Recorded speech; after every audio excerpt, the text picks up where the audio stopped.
Hey, everybody, welcome to Love and Relo, the voice of the relocation industry. I am your host, Ben Cross, and I am blessed and honored to be here with my friend and the moving guru, the commercial office moving guru himself, Ed Katz, who is the president of IOMI, the International Office Moving Institute.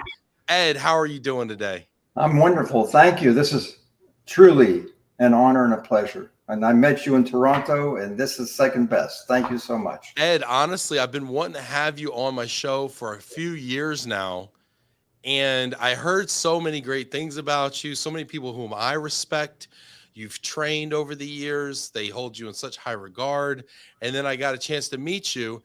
And I got to be honest, I liked you even more after that. I can't say that about everybody in this business, Ed. Thank you so much. Feelings are mutual, honestly. No, this is great having you here. And another reason we're here, and get in the comments, everybody. If you're watching this right now, get in the comments on LinkedIn, on Facebook, on YouTube. I want to hear from you. I want to know what you're thinking. If you've got questions for Ed about office moving, commercial moving of any kind, get in there. We've got Annie Ream checking in here. Hi, Ed. Heard only great things about you, but she's allowed to repeat. Roger Wise, it's a beautiful day in Arizona. Hey, Roger, good to see you. 2 days in a row, Roger. He's on a heater. This is great. Hit that like button, everybody. Look at this. We got Adrian in the house checking in from Glomo HQ. This is great. The more people we get on the team, Ed, the more people watch the show. There's a correlation, Ed. It's interesting. No, but Ed, the reason I wanted to have you on the show is because, we do recruiting here, and the number one most popular job request we are getting right now is for commercial moving salespeople.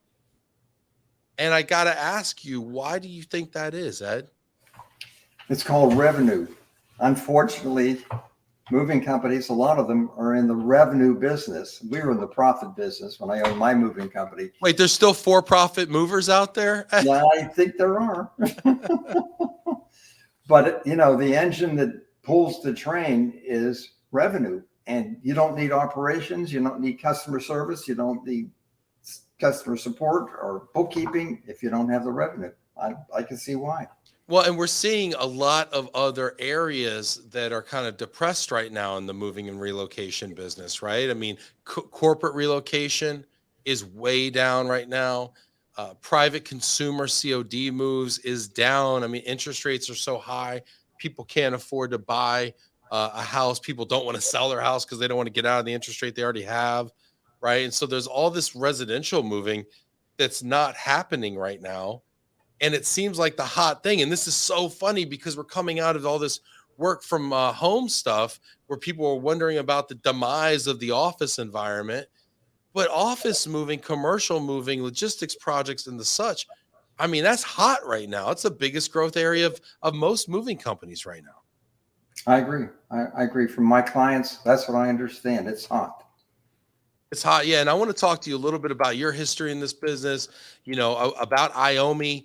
I'm fascinated to understand the business model, about your experience as a mover and owning a moving company, because you owned Peachtree in Atlanta for many years. Paul Salmon here. Greetings from Atlanta. 2 days in a row for me too, Ben. Need some love. What's up, Paul? Good to see you, Paul. That. We've got Syracuse in the house. David Yakum from Coleman Allied and North American checking in. What's up, David? Good to see you. David, you got office moving questions for Ed? Get free advice right now. Ed charges a lot of money for this stuff normally. He's giving game for free out here on Love and Reload. But Ed, take us back to the beginning before we get into the IOMI and what you're doing now. Tell us your story. Well, with Peachtree Movers or IOMI or both or what? Yeah, how you got into the moving business before IOMI? Now that I know what I know, I think I fell out of bed one morning, hit my head on the floor, and said I want to be an office mover, right? I mean, who in their right mind would want to be in a capital and labor-intensive business? Anyhow, I escaped from New York. I was on Wall Street for 4 years, moved to the promised land. Best decision ever made in my life. And Wall Street to Atlanta? Yeah. Nice. And loved Atlanta. And I leased office space during one of the worst real estate recessions in Atlanta. It was 1974-75. And I failed. I failed in leasing office space. And I said, I need a job. I need income. And after struggling to lease office space during this terrible recession, I had a company move me. And that's another story. That was a wife ago. But she went back to New York. That was a life ago. I thought you said a life ago at first. You said a wife ago. A wife ago. Anyhow, I had one room of furniture left after she took everything back to New York. And these two guys showed up in uniform in a clean truck, and they moved me in an hour and a half. That's how little I had left. And I said, that looked really easy. I think I could do that. And I tried to connect the dots. I had all these contacts in real estate because for a year I leased office space, or tried. And I knew all these property management companies and landlords. And I had this great move. And I thought, maybe there's a connection. So after failing in real estate, I wrote a letter to every moving company in Atlanta, every moving company. There were 80 of them. And I said, I will work for free for 2 weeks. If you like what I do, you can hire me. If not, one guy named Don Aaron, who was an agent for Lion Van Lines, before that Transamerica, whatever the heck that was, hired me. And I worked for free for 2 weeks as a mover helper. Nearly killed myself. Wow. In Atlanta. What time of year was this? Was it a hot Atlanta time? The March of 1976. And I worked for him for six months. And he was a typical, at the time, long distance mover. He could sell ice or snow in December in New York. That's how great a salesperson he was. The only problem was he never heard of the word operations. Boy, I sure hope he's not listening. That's how salespeople are, right? We just sell it and forget it, right? Yeah. Well, he was the David Jakob knows about that, right? He knows that Ben will just sell it, and then David's got to figure it out over there. David used to be our operations manager at a prior company. And I told him all the time I wanted to start my own moving company. So he actually helped me order my first truck. He was very supportive. November 1st, 1976, I started Peachtree Movers. And Ben, my claim to fame is this: I have made every mistake known to man you could possibly make in running a moving company. I didn't know what the heck I was doing. I didn't know that I didn't know. And I guess my claim to fame, in that, though. I love that. No, it's true. What's the claim to fame? I was always on the verge of a nervous breakdown. And I knew I couldn't commit suicide because if I was always in a single-story warehouse building, if I jumped out the window, the worst that's going to happen to me is I'm going to be flat on my back, staring at the ceiling the rest of my life with tubes in me. So suicide was not an option. I like how moving is further down the list from suicide. It's like, well, I can't commit suicide. Might as well go in the moving industry. Right. Oh, geez. So I said, how can I prevent the same mistakes from happening again? So through a back door, I created an infrastructure. I created a procedure for everything that could possibly go wrong. Over the 24 years I had my moving company, and we did like more than 50,000 local moves over that 24-year period, most of which were office moves. And it wasn't that problems didn't happen. It was when they happened, what gun is cocked, so you knew what to do if and when something happened. Can I give you a stupid example? Love stupid examples. It's Friday night, 11 o'clock at night. I get a call from one of my supervisors, Mr. Katz. The truck is loaded with furniture. We're in Duluth, Georgia, an hour from base. I have a flat tire. Of course, it's a front tire. What do? I didn't know what to do. It was called the Yellow Pages. I go through the Yellow Pages. Nobody ever answered. I called every company that sold tires, repair. Nobody answered. So finally, I had to hire a very expensive tow truck that 2 hours later, my guys are still on the clock. 2 hours later, they tow the loaded truck to the destination on the clock. We unload the truck. They then tow it to somewhere we get the tire fixed. So they towed it with the shipment on it. They unloaded it. I thought you were going to the mechanic. You're like, no, I got to go deliver. No. So how do I prevent the same problem from happening again? That's just a perfect, typical example of what my life was like. Why, nervous breakdown, Ed. So I started contacting the following week tire companies. And I said, do you offer 24/7 service? Out of all the tire companies in Atlanta, one said yes. And I said to myself, I don't care what this company charges for tires. This is going to be my service provider. Yeah. And for the next 23 and a half years, I bought my tires from this company who serviced us to death, so that not if, but when we had a flat tire, I don't care what day of the week, what time of the day, I had that gun cocked. And I'm not going to bore you or your audience with all the thousands of examples I've had over the years, but I'm sure I've experienced, I was like Job times 10. Everything that could happen, that could go wrong, went wrong. But then after I recovered from the emotional, like, oh, what am I going to do?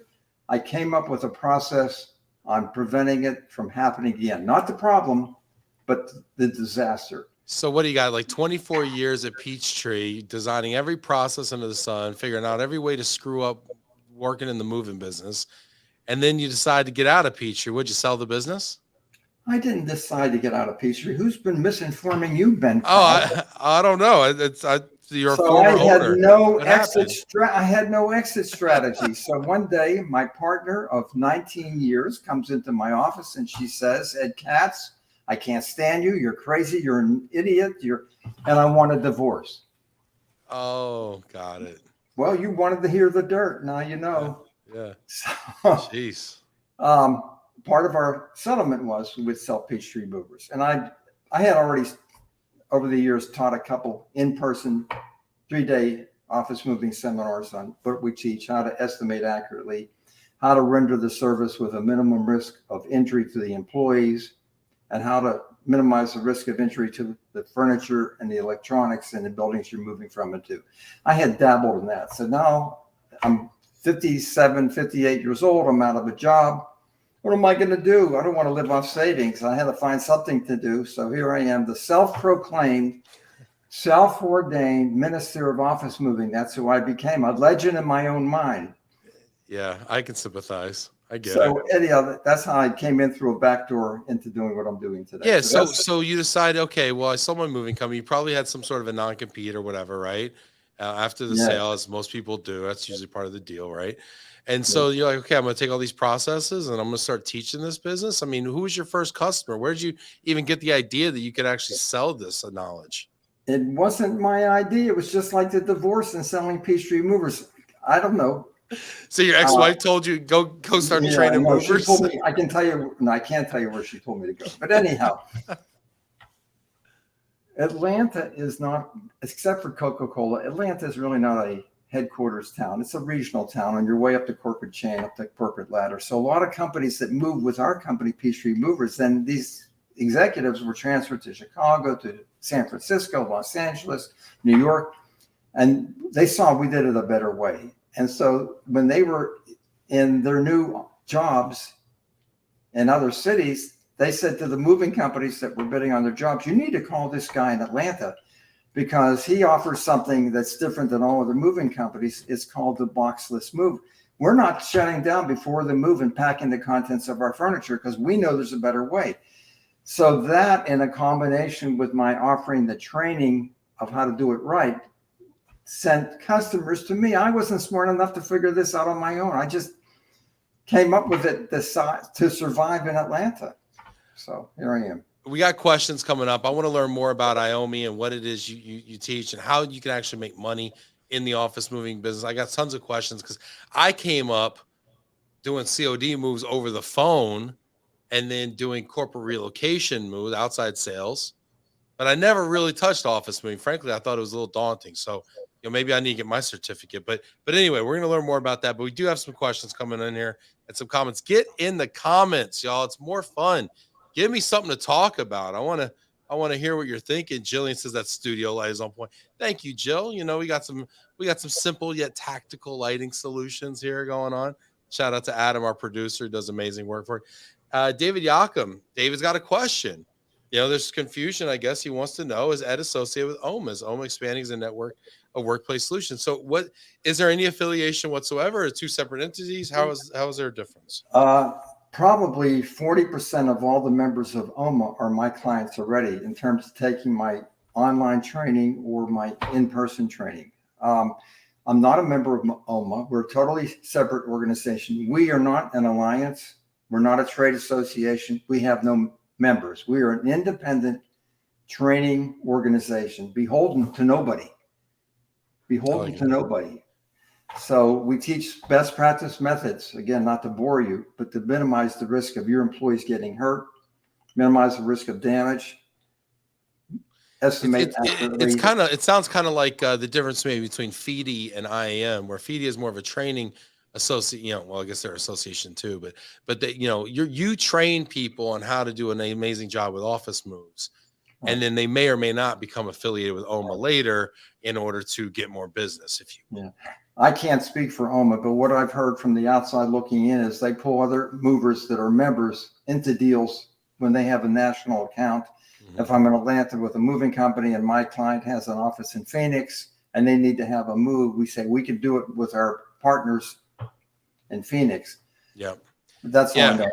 Yeah, I do hear good things, and they do seem to be expanding too. Just because commercial moving and office moving right now is so hot. So I got to ask you, Ed. I've never sold office moving before. Maybe I had like a $5,000 office move, which is like peanuts, as you know, back in the day when I was in Detroit. But how do you make money? What's the key to making money in office moving? Well, my recommendation is to be in the profit business, not the revenue business. What's the difference? The difference is we focus on gross profit. In other words, if I can define that for you, because everybody I talk to has a different definition. We try to achieve a 50% gross profit margin. And average revenue for us, $10,000, $15,000, $20,000 for an average office move. Let's pretend it's a $10,000 move revenue. If I subtract the actual labor that rendered the service from that revenue, if I subtracted the cost of the packing material for that particular move, if I subtracted the depreciation of the four-wheel dollies, the panel carts, and the trucks for that move, and if I subtracted the salesperson's total salary, compensation, commission, whatever you want to call it, let's say 10%. That would, on average, for our company be $5,000. $5,000 from $10,000 equals a 50% gross profit margin. So really, you're looking at the cost of goods sold, cost of sales. You're adding in a little bit of the overhead, like depreciation and things like that. And 50% after all that, I mean, that's really healthy. Have margins been able to be maintained at that rate? I mean, we hear a lot about price pressure in the marketplace and how procurement's taken over these processes.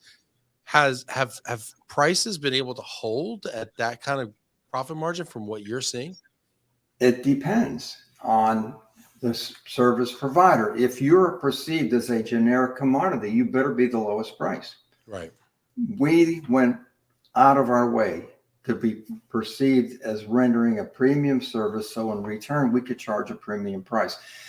The other movers in Atlanta often, I almost mentioned Steve John's name, great guy with Grable, used to tell his clients, you ought to get a bid from Peachtree Movers. He knew darn well we would be double his price.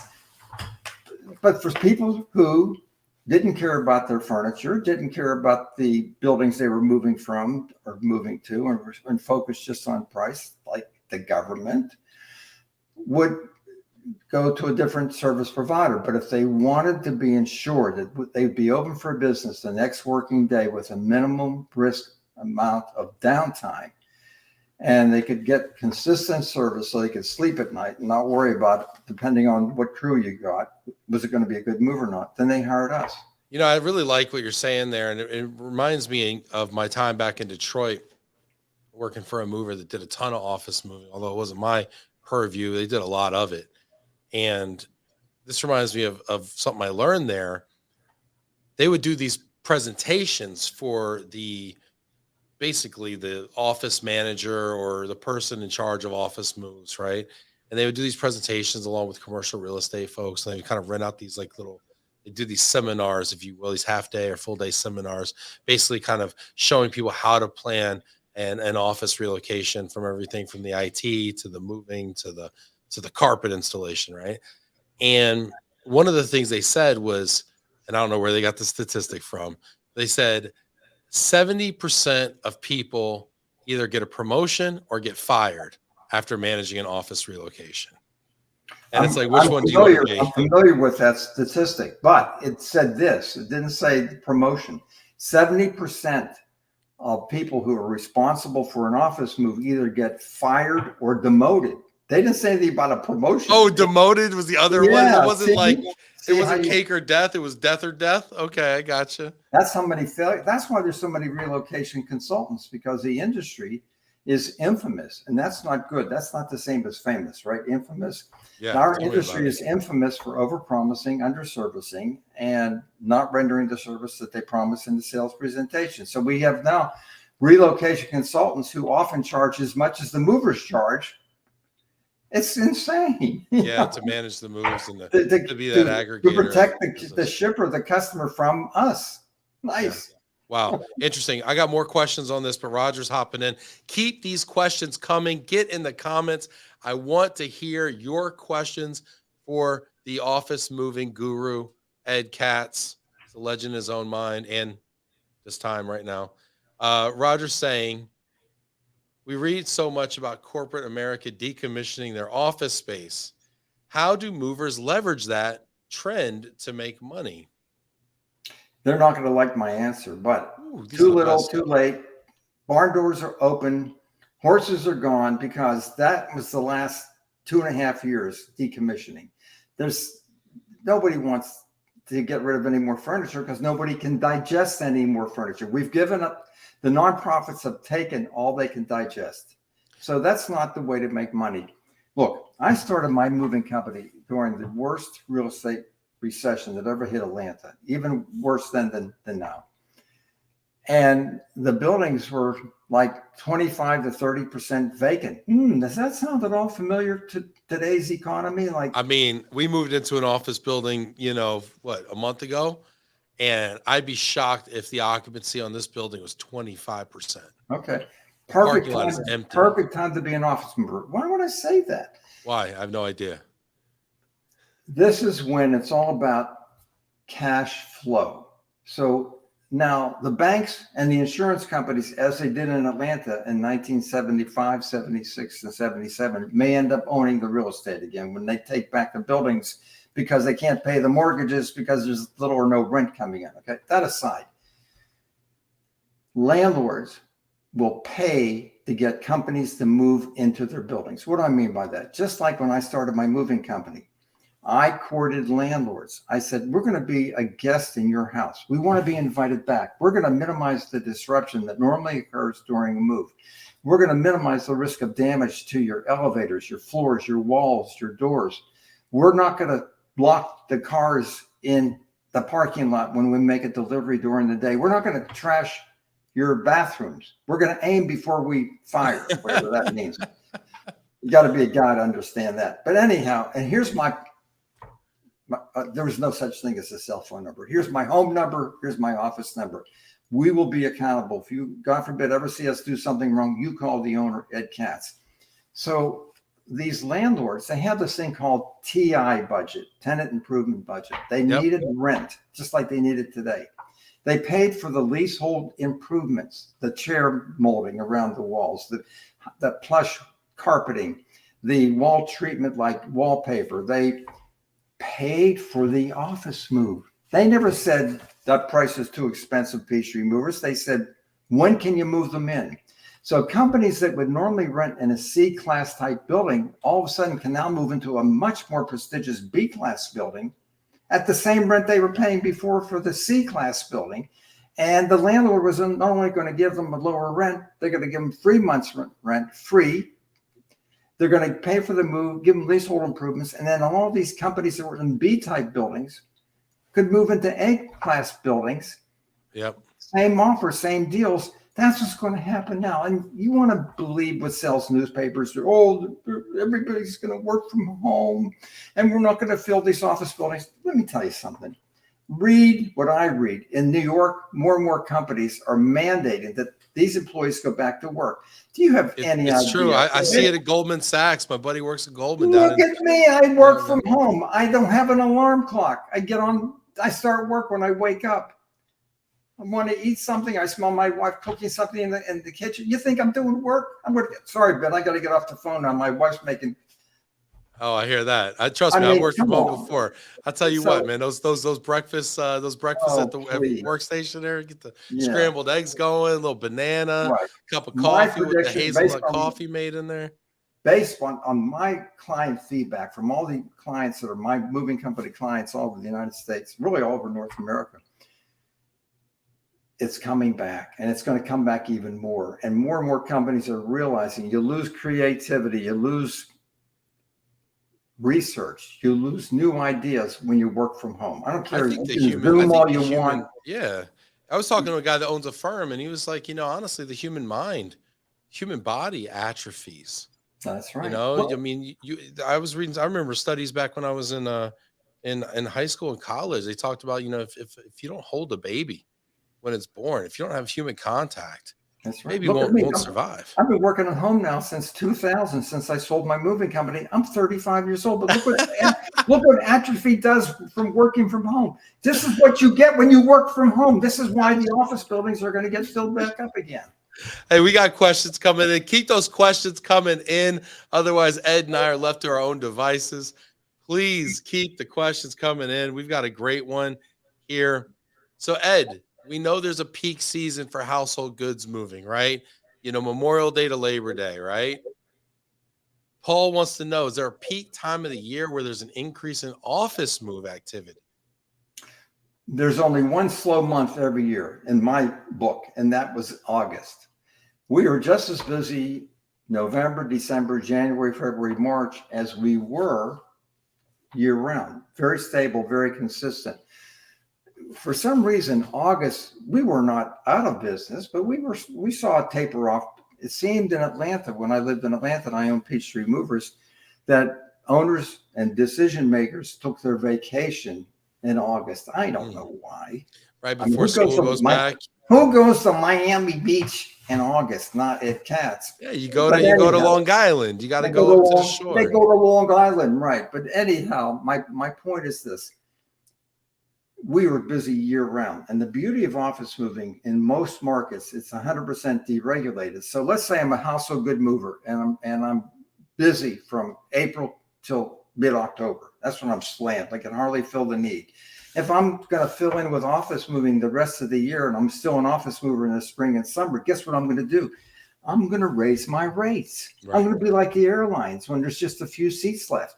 So in the period that I want to slow down the demand but still make windfall profits, I'm going to raise my price. Makes sense.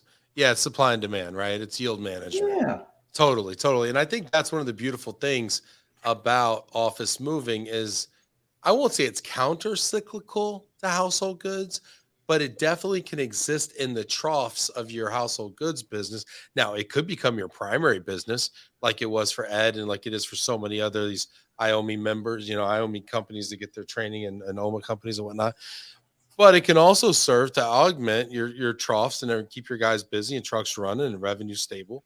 So I think it definitely serves a major purpose in a healthy business mix. I was involved in a 200 plus truckload move from Gwinnett County, a suburb of Atlanta, to Swanee, Georgia. 200 truckload move. We started midday the day before Thanksgiving, and it went for 4.5, 5 weeks. I mean, almost every day. That was wonderful. That went almost till the end of December, and that was just wonderful revenue and profit. And I mean, that's was that the biggest move? Was that the biggest move yet? Was that the biggest office move you ever did? No, the biggest office move I ever did was we moved at the time MCI into their headquarters. We had done every move for MCI from the time they were in Atlanta back. They started in downtown Atlanta. In fact, they started off with used furniture. I'll never forget this. And this company named MCI that I had never heard of moved like 2 truckloads of furniture. Their furniture was so old and beat up, I didn't even want it to go on my new moving vans. I was get that. I don't want that. Bed bugs on it. Yeah, right. But we did every move for them over the next 18, 20 years that I had my moving company. And then they moved into 300,000 square feet. And they got bids, and we were way higher than everybody else. But we didn't discount for anybody. I don't care how big the move was. Now, I got to be honest with you. Please. See, most moving companies are elephant hunters. What does that mean? Everybody in his uncle wanted big to bid game on hunters. They want the big. Yeah. They want the big moves. The big right. grind. So this is a true story. So I bid on the Delta Airlines move. Right, they're moving their headquarters. I don't know when this early 1990s. And I'm sitting with the director of facilities, and he says, "Katz, you're a son of a." I'm not going to say it. We're on Facebook. He said, "I said, excuse me. He said, your price of $450,000." He said, "I can hire one of the other movers for $180,000 moving costs. You got this? They can destroy all my furniture. I can go out, pay their moving bill, go out and buy all new furniture, and still won't equal what you are quoting on this job. You sure you don't want to lower it?" I said, "Nope." So we didn't do that. We were a boutique within the moving industry. Yeah, we did the MCI, we did Travelers, we did Hellfire Missile Division for Rockwell. We did several $1 million worth of business for Rockwell. These were good, loyal customers. But the point I'm trying to make was this. Everybody and his uncle wants the big move, and they don't bid the job, they bid the competition. That's what they do, because I know how Allied's going to bid, so I'm going to bid the job, they bid the competition. What does that mean? That means that I know how everybody else bids, so I'm going to lower my bid just to be lower than theirs. That's what bidding the competition means. We, on the other hand, we're not elephant hunters. Look, my competitors would bid $10,000 on an office move, and we bid 20. Well, that's 200% more than our bid, but it's only $10,000 more. Look what you get. POMG. You get POMG. POMG. What is POMG? Peace of mind guaranteed. Can you feel my arms hugging you right now? Yeah, I feel warm and fuzzy right now, Ed. I felt like I never felt about. It's only $10,000. Forget about the percentage. Nobody plays the percentage. They got to sleep at night. They got to worry about, are they going to lose their job because they're not open for business the next working day because they hired a mover that didn't finish it on time for the price quoted. Half their stuff's still at the old location. Their employees are going to the new location. Their phones are at the new location, and they're out of business. I got a question for you, Ed, a selfish question, okay? I see my team's on here, okay? So you know what? They're participating. I'm going to ask a question on behalf of these folks. What's up, Adrian? He says we just experienced the office improvements moving into our new space. And Adrian actually coordinated our facilities move here, and he was one of the lucky 30%. So, you know, that's something to be said for Adrian. But I wanted to ask you a question. So we recruit people, office moving salespeople. What should we be looking for in a good office moving salesperson? I have to think before I answer this, considering who I'm talking to. Uh-oh. The industry is so famous for cannibalism, right? I'm going to hire somebody that worked for somebody else with a book of business. You ever hear that before? I'm going to bring mine. Never. No, yeah, of course. I'm going to bring everybody wants a book. Yeah. I want to get into office moving overnight. I'm an owner. I know nothing about office moving. I want to grow that division because of my revenue is down. So I hire a salesperson who worked for another moving company. I offer him a higher commission or a base salary, whatever. And he brings his book of business. There are many, many times that works very well. But there are some times you got to have your eyes open, what you're getting into. If you, the owner, don't know at least as much as that salesperson on how to estimate, not based on cube and pounds, which has absolutely no relationship to an office move, but on man hours. If you don't know as much as that salesperson does, and you have hired somebody who has no skin in the game because they get a percentage of revenue, then when the job doesn't finish on time for the price quoted and you can't collect what you build, and the sales person points to operations and says, boy, that crew really screwed everything up, and you don't know that you don't know because you don't know as much as that person knows, you're in big doo-doo. So my suggestion is that before you get into this arena, if you do, get trained by somebody, something, so you at least know, information is power.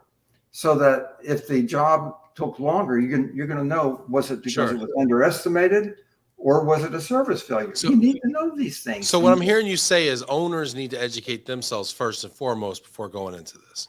You have to do that. I'm also hearing that most commercial salespeople are commissioned, you're saying off of gross revenue. Are not some commission off of the gross profit margin? If I were to turn back the clock of time, I would pay on gross profit and not on revenue. Big mistake. I mean, give them some skin in the game.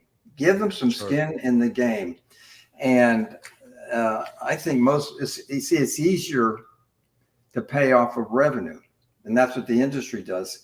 But I would, and the other thing that gets my attention, and not all the time, there's always some bad apples, but it's not uncommon that I've seen over the years. So you hire a salesperson to work for somebody else, and then 2 or 3 weeks, once he's over in working for you, he says, if we don't lower the rates for these big customers I brought over, they're going to go to another mover.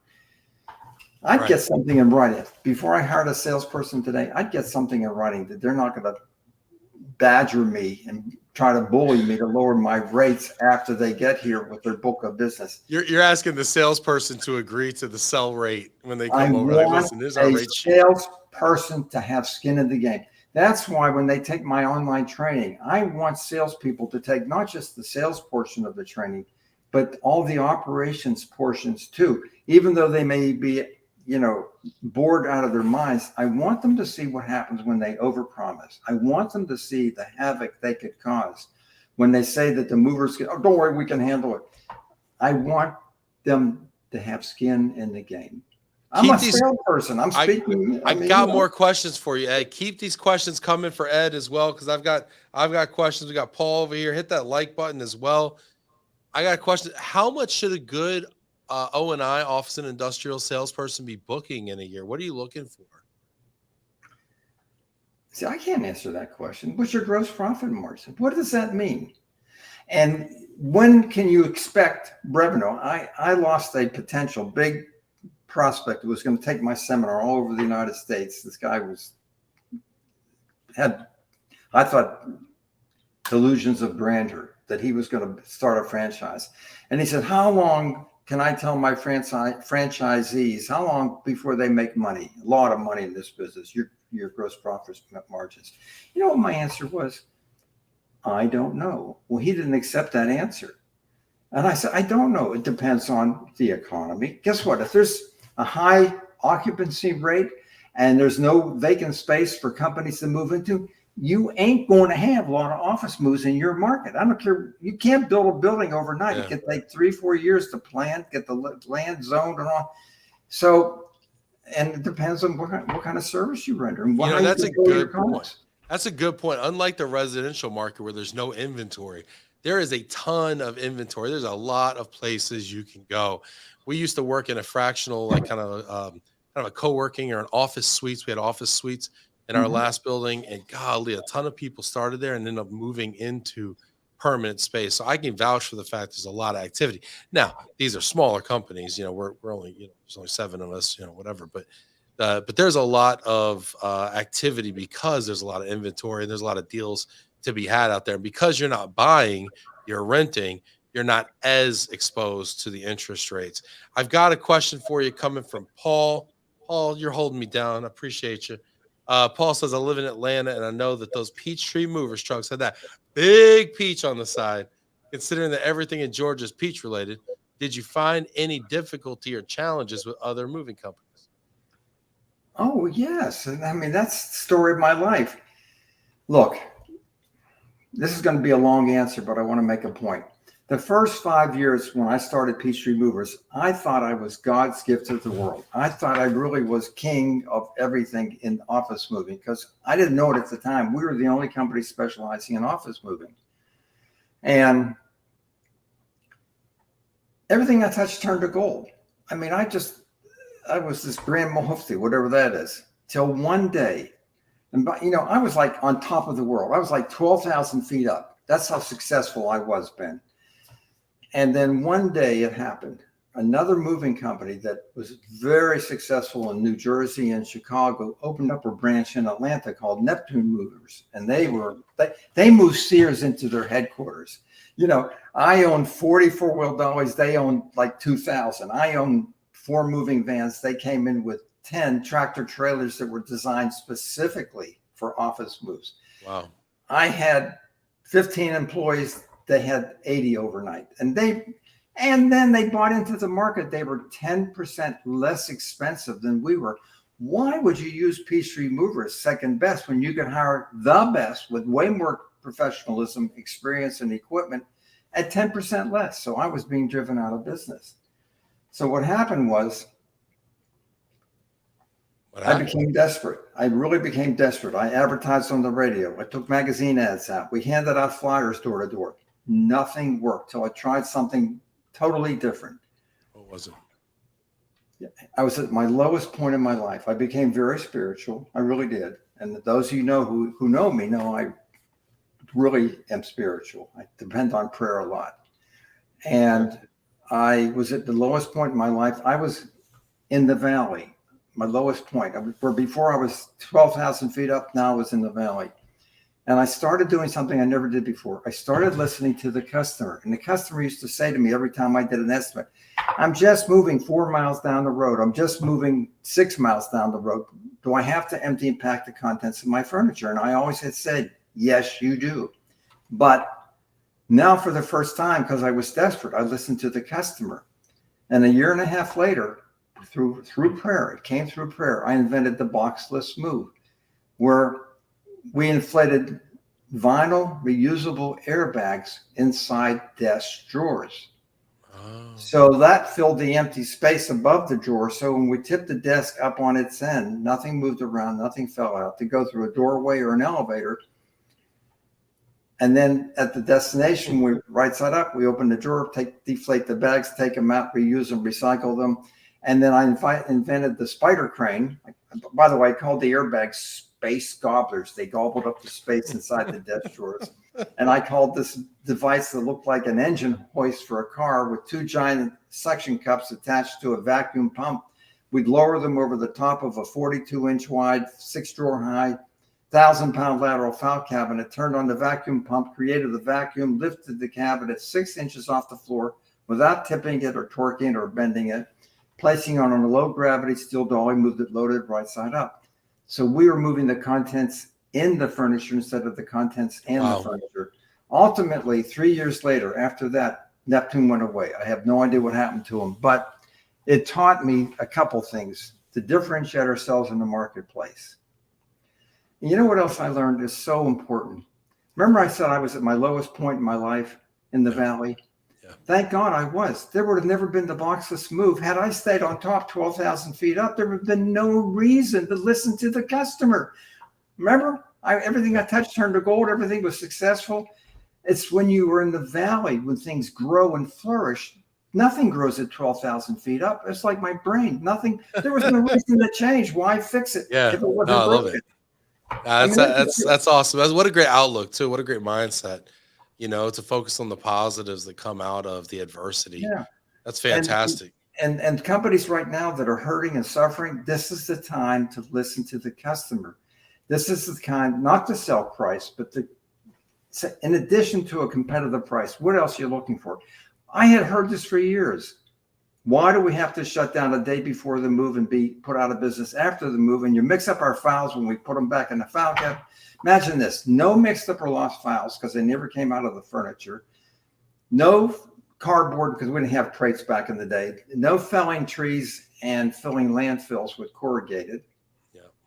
And no downtime. I mean, no, I love it. I mean, it's super intuitive. I mean, honestly, it's like, it's one of those benefits you don't even have to explain it. It's so obvious to people. So I love it. It sells itself. Do you teach we got more questions coming in. We've got time for maybe 2 more questions. Please give us some more questions in there. Appreciate you, David. I see you. We got more coming here. But Ed, do you teach this move, the boxless move, the spider crane thing? I mean, are these methods you're teaching nowadays in IOMI? Well, I sold lots. Again, it was not my idea. I invented this for my own survival to overcome being put out of business by Neptune Moving and Storage. It's the only reason I listened. I came up with them. I never even thought of selling it to other moving companies, but I ended up selling them all over the United Kingdom, all over Canada, all over the United States. I couldn't believe it. Selling what? Selling which one? The space gobblers and the spider crane. Are you still selling them now? The thing for moving lateral. Now, I wouldn't sell it to any mover in Atlanta because that was my movement, right? But I sold it to movie companies all over the United States, Canada, and the United Kingdom. But I stopped selling them in 2005 because the manufacturing costs of this equipment got outrageous. They stopped. I had a waterbed company making me the space gobblers, same material, but size of a pillowcase. But the last waterbed manufacturer in America went bankrupt. They were in New Jersey, and that was in 2005. So then for me to buy space gobblers, I'd have to buy them from this place called Taiwan. You ever hear of Taiwan? Sure.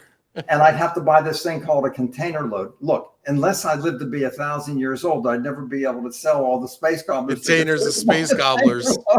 Oh my gosh, you're hilarious, Ed. All right, we got more questions. Keep those questions coming in here. Let's see. David Yakum said, should carriers partner with property management companies like CBRE for leads, or are there websites for RFQs and for O&I relocations? I teach that in the marketing course, New Business Development, in my online training. And I'm not going to give the store away to non-clients here. But we're not giving milk away, Dave. You got to buy the cow, okay? You got to buy it, but you got to register. Where can people who are salivating for the knowledge that Ed Katz contains in his brain? Am I allowed to give my phone number? I already get. Only if I get a backlink and a promo code and I get a referral. No, totally kidding. Where can people sign up for your course, Ed? Well, why don't you just call me or email me? It's Ed Katz. Is there any way we can show that? Ed Katz. Can we put that in the comments there? Ed Katz at what? OfficeMoves.com. OfficeMoves.com. Ed and Katz. my website is OfficeMoves.com.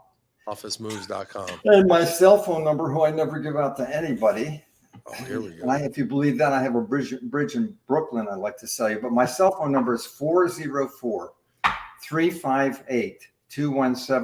404-358-2172.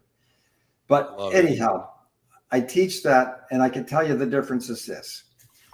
When a broker recommends you to his tenant that he's run the deal, your clients are more sophisticated than you give them credit for. They know darn well you're probably paying that broker a commission if he uses your moving company. So there's not a whole lot of credibility there. But if you can get property management people to recommend you, and you better ask yourself this question: do they like salespeople?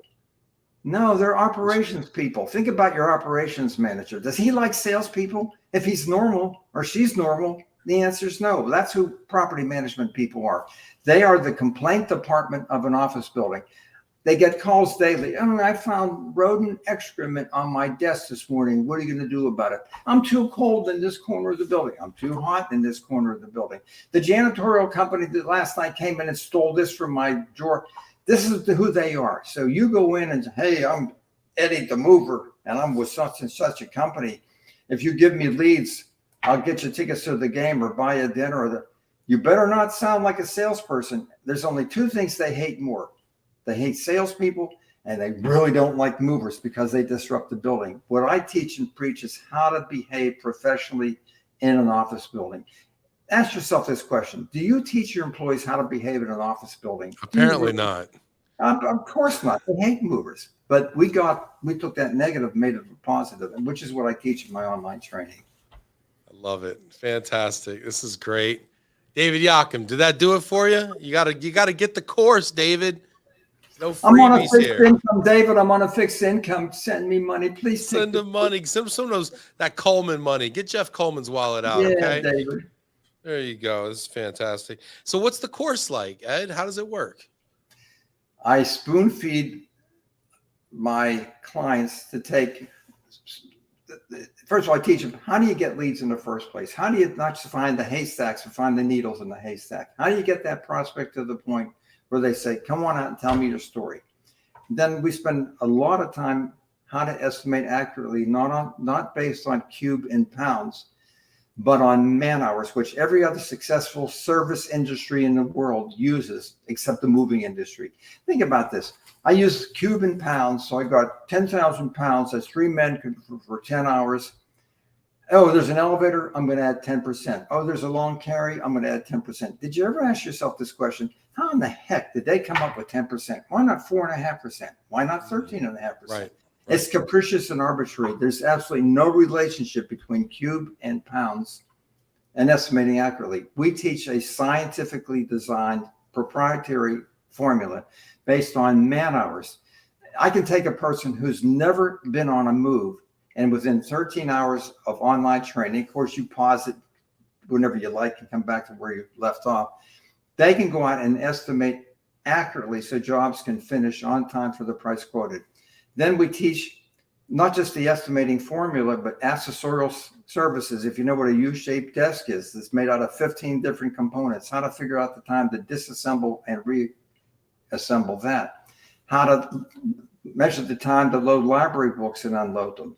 I mean, all these things are taught. Sure. Then we teach operations, how to render the service we promised in the sales presentation, how to put down extensive building protection to minimize the risk of damage to real property, how to control the crew. It's so sad, Ben, it's so sad in our industry. If a guy or a woman, but if a guy breathes, that means he's not room temperature, he's alive, and he's got a commercial CDL license, you can be a supervisor. Let me tell you something. That's just one of the requirements that you can drive a truck. If you don't have a backbone in the spine and you want to be liked by your crew members, you can't be a supervisor. It's called altruism. You do what's best for the group at the expense of the individual. I don't want to work outside on the lift gate or the ramp. It's cold and it's snowing. Based on the needs of the job and the experience and skill you have, you need to work outside. But I worked through the last 3 days. You got to see. And if you want to just be friends or let them work inside, you put some guy out there with no experience, you're going to have somebody get hurt and you're going to damage what you're moving. So let me ask you. So is this course more for salespeople or is it more for operations people? We have different tracks for different job classifications. We have Gotcha. a track for salespeople. We want them to take all 13 and a half hours because I want them, as I said earlier, to feel the pain of overpromising. I want them to see how challenging it can be. Customer service takes about a third of the training. They can estimate out of 4 million in revenue back in the day, which would be like 7.5 million revenue today. But out of 4 million in revenue, 400,000 was booked over the phone by a customer service lady who had never been on a move, but could quote and book jobs using my man-hour formula for moves that were one truckload or less, or an internal move, one side of the floor to the other, one floor to the other, again, one truckload or less. Then we have for operations, how to control the customer. It's so unfair. We send this same guy who's got a commercial driver's license out to deal with the customer. Do you know you should never give somebody bad information in front of an audience? Do we teach our supervisors that? Do we teach our supervisor how to get the customer contact out of the break room, away from his or her cronies, so that that person doesn't feel that you're disrespecting them and they're going to teach you what a thing is? Ed, no disrespect, but I got to wrap here in a second, okay? I got one more question about this exhaustive course you teach. Is it all self-directed online? Is there an in-person component? Do you ever do classroom stuff for the large enough group? How is it administered? Well, I go 2 or 3 times a year for the in-person, which is outrageously expensive. Which I still offer. I'm going back to JK Moving Services, who's my poster child for adopting and implementing everything I have taught and preached to them. I'm going back December 1st for another 3-day in-person seminar. This will be the 11th one I've done since I sold Peachtree Movers. Wow. But normally I do it online, and it's very inexpensive. We have different packages for different levels of, what you want to get from the learning. But most of the time, most of my clients, since I rolled it out in 2016, 95% of them, maybe even higher than that, take it online. And you get it for an entire year. So as you grow and become more successful, it's available to your new employees. You sit them down in front of the laptop, you have them take whatever job classification they are in front of the computer, and they're trained. I like it. Okay. I got to stop you because we got to save time for our favorite segment of the show, Ed. Okay. It's a little game. You want to play a game? I don't play games. I'm not competitive. But go ahead. I'll watch. Well, here we go. Feel free to lose. All right. It's a game called Overrated, Underrated. All right. It's pretty simple. There's 2 rules. You ready? Okay. I'm going to give you a topic. You're going to tell me, is it overrated or it's underrated? Got it? Those are your 2 options. Okay. Am I allowed to give an explanation, though? If asked. The second is I will let you know if you are correct. Ooh. Are you ready? Yeah, I know. This is the tough part, okay? A lot of people Okay. tune in and stick around just for this. So if you're sticking around to see if Ed is correct, please hit that like button right now. Send him a little love, send him a little support, hit those clapping hands, okay? And let's get ready to rumble here. First one, promoting from within, overrated or underrated? I don't know how to answer it. We only promoted from within. So is that called underrated? I'm a believer in promoting from within. So it's underrated then. You think more Okay, people it's should do it? underrated. You'll have to translate for me. I'll translate for you, okay? You Thank like it, it's underrated. You don't like it, it's overrated. Okay, I got you. Yeah, rule number one. All right, here we go. You think it's underrated, promoting from within. You know, I tend to believe, even though we're a recruitment firm, right, and our job is to go out and get people from the opposite of within, outside. I love it. I think we need to promote from within more often. You know, you have loyalty, you have career path, you have deep institutional knowledge. They're not just a mercenary with a book of business. It's going to go to the next guy that gives them 11% on their comp plan. I dig it. I dig it, Ed. And I think your programs are really good for upskilling people, taking them from maybe being a COD sales rep to, you ever take people from being a COD sales rep to being an O&I sales rep? All the time. Just give me a salesperson and who's successful at selling, and they can do O&I. Love it. Love it. All right, next topic. Commercial office moving, overrated or underrated? I don't understand the question in terms of underrated, overrated, though. I mean, do you think it is underrated or do you think it is overrated? If you like it, it's underrated. If you don't like it, it's overrated. I'm prejudiced here. I love it. It's underrated. It is underrated. You're right. Man, you're 2 for 2, Ed. This is great. All right, let's keep it moving here. Hourly labor, overrated or underrated? Well, I can tell you this. The skill level for an office move can be 40% of your skill can be unskilled. Think about that. If I'm doing a residential move and I'm carrying a dresser from upstairs down to the truck, I need high skill, high experience, right? If you follow the IOMI drill of having a human conveyor belt, of a bucket brigade, passing it down the line. Yeah, the guys, they dolly up the furniture and set it on a four-wheel dolly, high skill. But the pushers that push it from one location to the next to the elevator, totally unskilled. So 40% of your labor, like from the elevator exit in the lobby out to the truck, unskilled. On the lift gate or ramp, skilled, loader, skilled. So out of a crew of 10 at that one location, 4 out of the 10 or 40% can be unskilled. So I guess I'm saying underrated. I like it. Excellent. Excellent. It didn't take you long to figure this out, Ed. You know what? I dig it. I like the way you break it down. It makes perfect sense. Next topic. Moving subcontractors, overrated or underrated? It's kind of the opposite of hourly. Way overrated. I think I finally understand these. You got it, Ed. You got it. Hey, the nursing home is going to call me in about 2 minutes. Train the trainer, Ed. Let's go. Look, you want to be a generic commodity, use a subcontractor. In some cities, they use the same contractor, works for several different moving companies. Yep. So the moving company is nothing more than a marketing machine, a sales machine. And if you're a contractor, subcontractor, you're going to want to get it done as fast and cheap as possible. You're not going to put trained, professional, experienced movers out there because that's going to hurt your bottom line. So the customer's caught in the crosshairs. Salesperson promises, oh, we're going to do all these things. And then the subcontractor, their agenda is to get it done fast and cheap. They're not going to use extensive building protection. They're not going to handle computers the way we recommend. So how do you sell that? I don't know. Yeah, it makes a lot of sense to me. I think this is one of the issues when people talk about the driver shortage that's in our industry. I think it's because a lot of we use owner operators, we use subcontractors. It's hard to hire those people. It's hard to retain those people, and it's hard to train those people. Most of my supervisors, you couldn't be a supervisor unless you could drive a truck. And this is back in the day, you had a 5-speed stick shift on the floor with a 2-speed rear end.